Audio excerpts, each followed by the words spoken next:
Shibam, cette oasis sur la route de la soie est nichée dans la vallée de l'Hadramout à l'est du Yémen. Depuis le XVIe siècle, l'architecture n'a pas changé. Aujourd'hui, elle est classée au patrimoine de l'humanité par l'UNESCO, une curiosité pour les rares visiteurs étrangers. Pour moi, la culture d'ici est très enrichissante. Ça ne fait pas très longtemps que je suis au Yémen. Et bien sûr, c'est aussi intéressant parce que les gens sont sympathiques et accueillants. Il y a aussi ces immeubles en terre qui valent à cette petite ville du Yémen d'être baptisée la Manhattan du désert.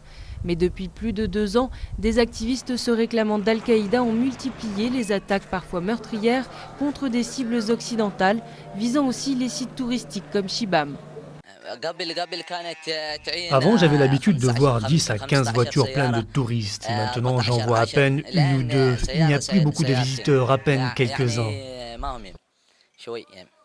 À quelques dizaines de kilomètres pourtant, les festivités ne manquent pas. Tarim est la capitale de la culture islamique pour l'année 2010.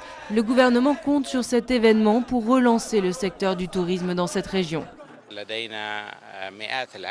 Nous offrons des centaines d'activités cette année. Des conférences internationales, des congrès régionaux, des expositions. Et il y aura aussi plusieurs semaines culturelles consacrées aux pays arabes et musulmans.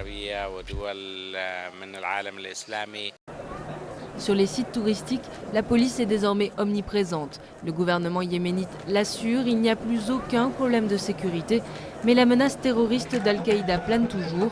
Pour se déplacer, les touristes étrangers doivent être accompagnés de soldats armés.